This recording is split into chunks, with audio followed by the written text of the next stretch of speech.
So my reasoning for choosing my mother, Donna, to interview is because she has had, personal experience with the mob or the Chicago Outfit, and I thought that, she had a lot of information about the neighborhoods and what they looked like. For example, like Joey Aiuppa's house, and she knew a lot of information, and she was really helpful when it came time to write my introduction and the body paragraphs, and just learning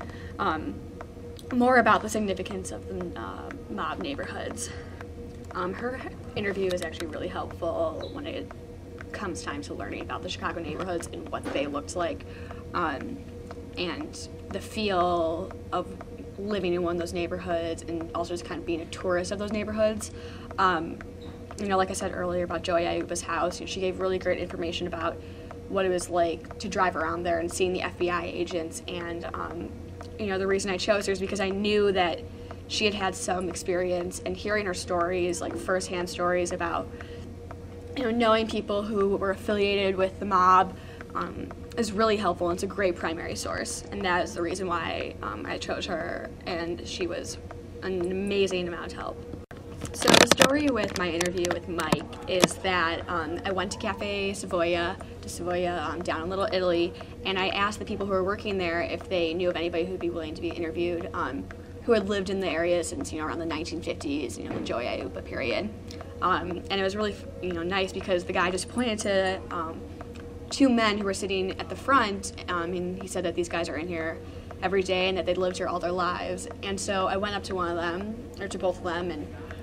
asked if they would be willing to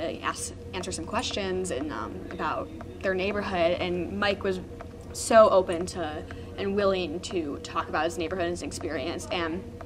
although it's kind of hard to hear him, his stories were amazing. He talked about how the neighborhood has changed, and how before the Italians came in, it was a large Jewish population who lived there, and he talked about a lot about the family-owned businesses, and he remembered so much about what the neighborhood looked like and what things you could do, and he told me about his social life, the crime scene, or the crime life, and he was super helpful. And it was pretty cute because right after I stopped interviewing him and stopped recording, he told me, right when he was leaving, and he said, young lady, you'd be arrested if you were to see, if they were to see, you dress like that. Back then, the ladies, all you could see were their ankles and their shoes, and it gave, some sort of sense of mystery, and I thought it was so adorable. He was a really sweet man, and he just knew that was a great source for me, and a great interview